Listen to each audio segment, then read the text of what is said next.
Setiap pagi, jutaan orang keluar rumah untuk melakukan hal yang sama, berangkat kerja, mengantar anak sekolah, membuka toko, mengirim barang, naik motor, masuk ke bus, atau terjebak di tengah kemacetan. Kita menganggap semua itu sebagai bagian normal dari kehidupan di Jakarta. Tapi ada satu hal yang hampir tidak pernah kita hitung dari perjalanan itu, udara yang kita hirup. Kita menghitung ongkos bensin, tarif tol, tarif parkir, harga makan siang, bahkan waktu yang hilang di jalan. Tapi kita hampir tidak pernah menghitung harga dari udara yang masuk ke paru-paru kita. Padahal, Jakarta sedang mengalami sebuah pertukaran yang aneh. Kota ini menghasilkan uang dengan membuat jutaan aktivitas bergerak setiap hari, tetapi pada saat yang sama, aktivitas itu ikut menghasilkan sesuatu yang tidak bisa terlihat, yaitu polusi. Dengan kata lain, Jakarta bukan cuma sedang membangun ekonomi, Jakarta juga sedang membayar ekonomi itu dengan kualitas udaranya.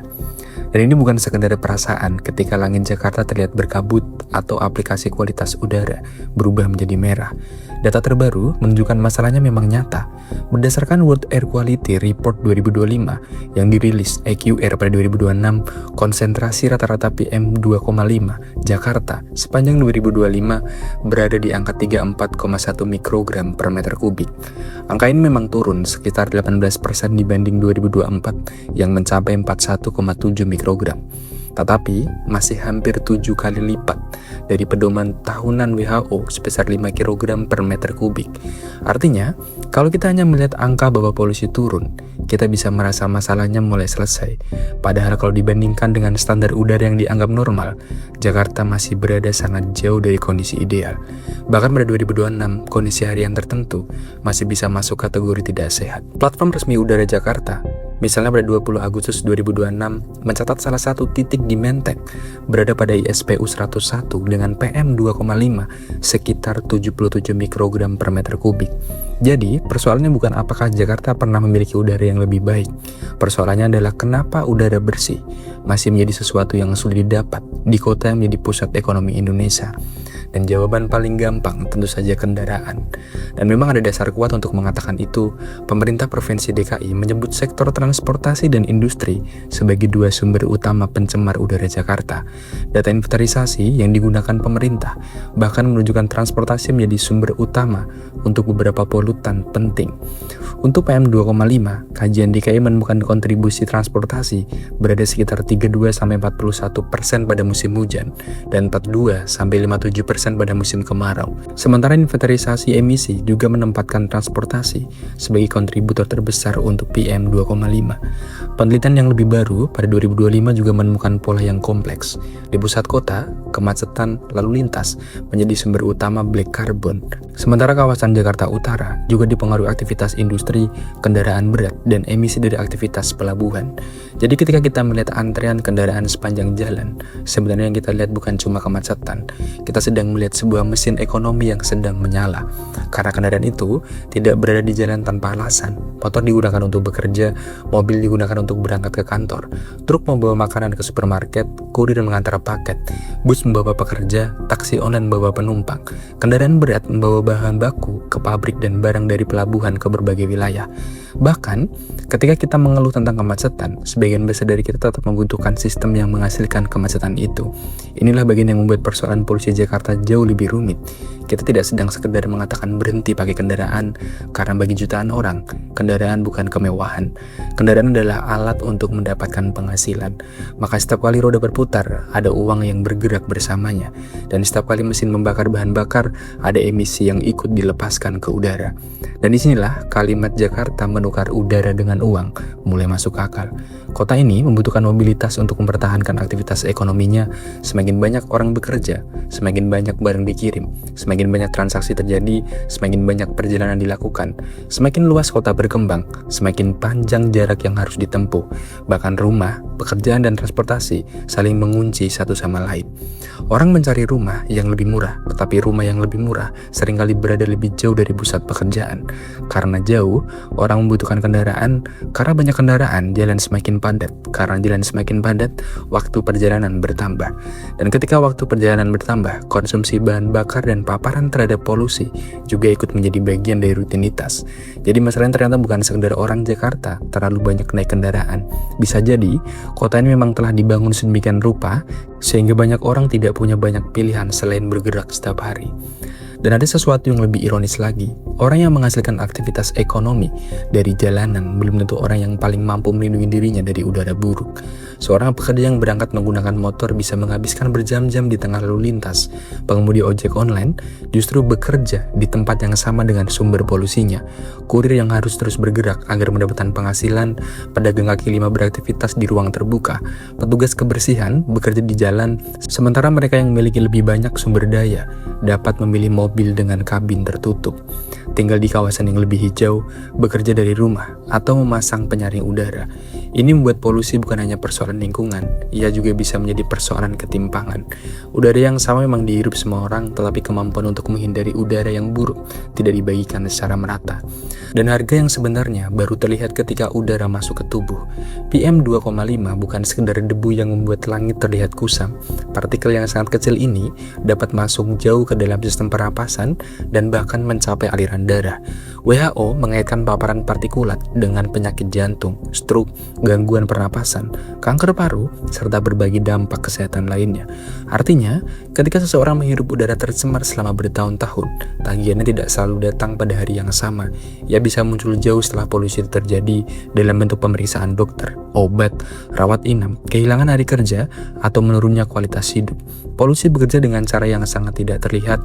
Kita tidak bisa melihat Rp1 keluar dari dompet ketika menghirup PM 2,5, tetapi biaya sosialnya bisa muncul bertahun-tahun kemudian. Jakarta sendiri pernah menghitung sebagian dari harga tersebut. Studi yang dipublikasikan Pemprov DKI bersama mitra penelitian memperkirakan polusi udara berkaitan dengan sekitar 10.000 kematian, 7.000 kasus sakit pada anak, dan 5.000 kasus pasien yang dibawa ke fasilitas kesehatan setiap tahun.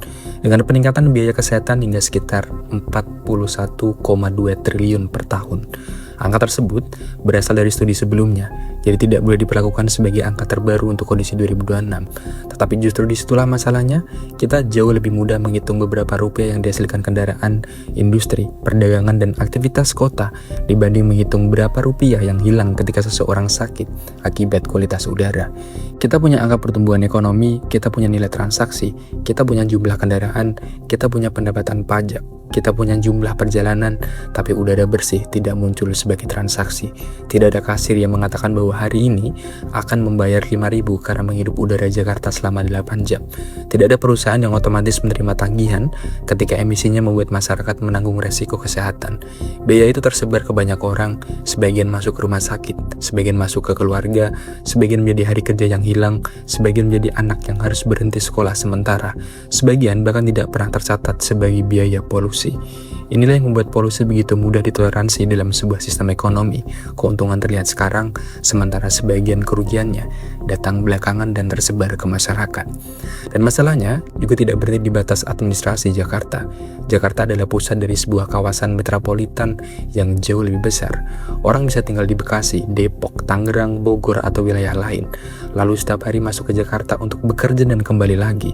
Pemerintah DKI mengakui kualitas udara Jakarta dipengaruhi bukan hanya aktivitas di dalam kota, tetapi juga faktor meteorologi dan kontribusi daerah aglomerasi seperti Bogor, Depok, Tangerang, Bekasi, dan Cianjur. Jadi udara tidak mengenal batas kota. Kita bisa membangun garis administratif di peta, tetapi angin tidak akan berhenti di garis tersebut. Asap dari satu wilayah dapat bergerak ke wilayah lain. Karena itu menyelesaikan polusi Jakarta dengan hanya melihat Jakarta sebenarnya seperti mencoba membersihkan satu ruangan, sementara pintu dan jendelanya masih terbuka ke ruangan lain. Sebab selama mesin ekonomi kita masih bergantung pada mobilitas yang menghasilkan emisi, persoalannya akan terus muncul dalam bentuk baru. Kendaraan listrik dapat mengurangi emisi knalpot, tetapi tetap membutuhkan listrik dan infrastruktur. Transportasi umum dapat mengurangi jumlah kendaraan, tetapi membutuhkan jaringan yang nyaman agar orang benar-benar mau berpindah moda. Uji emisi dapat menyaring kendaraan yang buruk, tetapi membutuhkan penegakan yang konsisten. Industri bisa diawasi, tetapi sumber polusi tidak hanya berada di cerobong pabrik. Penelitian terbaru bahkan menunjukkan sumber PM 2,5 Jakarta berasal dari kombinasi transportasi, industri, pembakaran biomasa, konstruksi, pelabuhan, dan sumber lain dengan kontribusinya berbeda-beda menurut lokasi. Artinya, tidak ada satu tombol yang bisa membuat udara Jakarta tiba-tiba bersih. Dan begitu sebabnya polusi udara adalah salah satu bentuk masalah yang paling sulit dilawan. Ia tidak datang seperti banjir yang langsung terlihat, tidak seperti kemacetan yang membuat kita terlambat, tidak seperti harga bensin yang langsung mengurangi saldo. Polusi datang diam-diam. Kita hirup ketika berangkat kerja, kita hirup ketika menunggu lampu merah, kita hirup ketika mengantar anak sekolah, kita hirup ketika mencari nafkah, bahkan kita hirup ketika sedang tidak memikirkan apapun tentang polusi. Dan karena tidak ada alarm yang berbunyi, setiap kali satu partikel masuk ke paru-paru, kita akhirnya menganggapnya sebagai bagian normal dari kehidupan kita. Padahal kalau kita melihat Jakarta dari sudut yang berbeda, mungkin yang sedang terjadi bahkan bukan sekedar kota yang kotor. Ini adalah sebuah pertukaran. Jakarta mendapatkan sesuatu dari aktivitas yang terus bergerak, pekerjaan, perdagangan, pajak, konsumsi, keuntungan, pertumbuhan ekonomi, tetapi pada saat yang sama, masyarakat menanggung sebagian biaya yang tidak selalu masuk ke dalam harga barang dan jasa, kemacetan, waktu yang hilang, kualitas hidup, dan udara yang tercemar. Dan semakin besar sebuah kota menggantungkan kehidupannya pada aktivitas yang menghasilkan emisi, semakin besar pula pertanyaan tentang siapa yang menikmati keuntungannya dan siapa yang bayar biayanya. Karena itu, mungkin pertanyaan paling penting tentang polusi Jakarta bukan lagi kenapa udaranya kotor. Kita sudah tahu sebagian jawabannya adalah transportasi, industri, pembakaran, aktivitas konstruksi, faktor cuaca, dan sumber dari wilayah sekitar semuanya berperan. Pertanyaan yang jauh lebih sulit adalah berapa harga sebenarnya dari udara bersih dan siapa yang selama ini membayar ketika harga itu tidak kita masukkan ke dalam perhitungan ekonomi kota. Sebab kalau Jakarta memang harus menghasilkan uang agar bisa terus hidup, kita tidak bisa menghindari aktivitas ekonomi. Yang bisa dipertanyakan adalah bentuknya. Apakah sebuah kota harus memiliki antara ekonomi yang bergerak dan udara yang sehat, ataukah sebenarnya kita hanya belum cukup serius merancang kota yang bisa mendapatkan keduanya? Karena pada akhirnya kita semua bekerja untuk mendapatkan uang, kita membayar makanan, rumah, listrik, kendaraan, sekolah, dan kebutuhan hidup lainnya. Tapi ada satu hal yang tidak pernah kita beli, meskipun kita membutuhkannya setiap beberapa detik, yaitu udara. Dan mungkin ironi terbesar Jakarta adalah kita tidak pernah menerima tagihan ketika menghirup udara kotor. Tetapi suatu hari, tubuh kita bisa menjadi tempat tagihan itu dibayar. Aneh memang, tapi inilah polusi di Jakarta.